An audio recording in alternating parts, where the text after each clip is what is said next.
വയനാട് പുൽപ്പള്ളി അമരക്കുനിയിലിറങ്ങിയ കടുവയെ പിടികൂടാൻ വനംവകുപ്പ് കൂട് സ്ഥാപിച്ചു.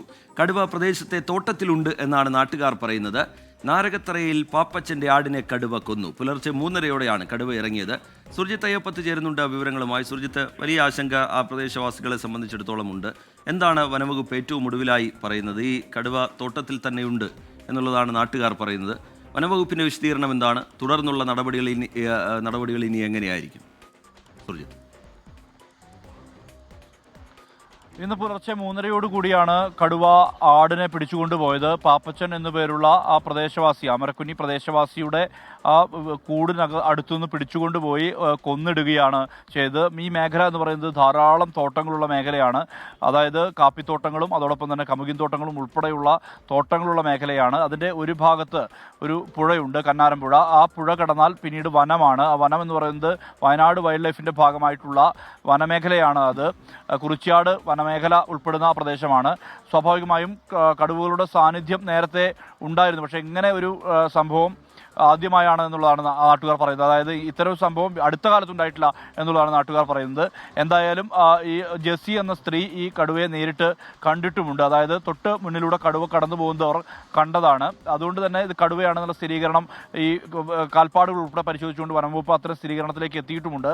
ഇവിടെ DFO അജിത് കെ രാമന്റെ നേതൃത്വത്തിലുള്ള സംഘം എത്തി. അതിന് പിന്നാലെ തന്നെ തുടർ നടപടികളിലേക്ക് അതിന് വേഗം കൂടി. കാരണം കൂട് വെച്ച് കടുവയെ പിടികൂടുക എന്നുള്ളതായിരുന്നു അടുത്ത ദൗത്യം.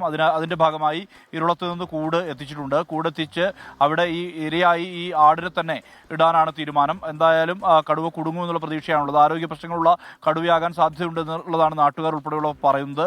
മാത്രമല്ല വനംവകുപ്പ് പറയുന്നത് ഈ കടുവ അങ്ങനെ ദൃശ്യങ്ങളൊന്നും ലഭിക്കാത്തതിനാൽ ഒരു പ്രതിസന്ധി വനംവകുപ്പിനെ സംബന്ധിച്ചുമുണ്ട്. എന്തായാലും ഇതുമായി ബന്ധപ്പെട്ട നടപടിക്രമങ്ങൾ പൂർത്തിയാക്കിയിട്ടുണ്ട്. നേരത്തെ ഈ പുൽപ്പള്ളി മേഖല എന്ന് പറയുന്നത് വലിയ സംഘർഷത്തിന്, കഴിഞ്ഞ വർഷം വലിയ സംഘർഷമുണ്ടായ പ്രദേശമാണ്. പാക്കത്തെ പോൾ മരിച്ചതിന് പിന്നാലെ ആ സമയത്ത് തന്നെയാണ് ഒരു കടുവ ആക്രമണം ഉണ്ടായത്. കടുവ പശുവിനെ കൊന്ന് പാതി ഭക്ഷിച്ച് കടന്നു പോവുകയായിരുന്നു. ഈ പശുവിനെ എടുത്തുകൊണ്ട് വന്ന് അത് പ്രതിഷേധത്തിന്റെ ഭാഗമായി നഗരത്തിൽ വനംവകുപ്പിന്റെ ജീപ്പിന് മുകളിൽ ഇത് കെട്ടിവെച്ചുള്ള പ്രതിഷേധം, വലിയ ഇതിലുള്ള പ്രതിഷേധം നടന്ന പ്രദേശമാണ്. അതുകൊണ്ട് തന്നെ വനംവകുപ്പിന്റെ ഇടപെടലുകൾക്ക് വേഗവുമുണ്ട്. ഈ നഷ്ടപരിഹാരം ഉൾപ്പെടെയുള്ള കാര്യങ്ങൾ വേഗത്തിൽ ലഭ്യമാക്കാനുള്ള നടപടിയിലേക്ക് വനംവകുപ്പ് വേഗത്തിൽ കടക്കണമെന്നുള്ള നിർദ്ദേശമുണ്ട്. എന്തായാലും വനംവകുപ്പ് അധികൃതർ അതിൽ ഉറപ്പു നൽകിയിട്ടുണ്ട്. കാരണം അത് ഡോക്ടർ വന്ന് പരിശോധിച്ച് ജഡം പരിശോധിച്ച ശേഷം മറ്റു നടപടികളിലേക്ക് കടക്കും. ഉടൻ തന്നെ ധനസഹായം ലഭ്യമാക്കാനുള്ള ഇടപെടൽ വേണമെന്നുള്ളതാണ്. ജമുനാപ്യാരി ഇനത്തിൽപ്പെട്ട നല്ല വിലയുള്ള ആടാണ് അത്, നഷ്ടപ്പെട്ട ആട്. അതുകൊണ്ട് തന്നെ ആ ഒരു വില ലഭ്യമാക്കണമെന്നുള്ള ആവശ്യം ഈ നാട്ടുകാർ ഉൾപ്പെടെ ഉന്നയിക്കുന്നുമുണ്ട്. ശരി, സുർജിത്ത് അയ്യപ്പത്ത് വിവരങ്ങൾ നൽകുകയായിരുന്നു. അമരക്കുനിയിലെ പ്രദേശവാസികൾ അവർ വലിയ ആശങ്കയിലാണ്. ആ കടുവ പ്രദേശത്തെ തോട്ടത്തിൽ തന്നെ ഉണ്ട് എന്നാണ് നാട്ടുകാർ പറയുന്നത്. ഇതിനോടകം വനംവകുപ്പ് കൂട് സ്ഥാപിച്ചിട്ടുണ്ട്, കാര്യങ്ങൾ നിരീക്ഷിക്കുന്നുണ്ട്. ആശങ്കയിൽ തന്നെയാണ് പ്രദേശവാസികളുള്ളത്.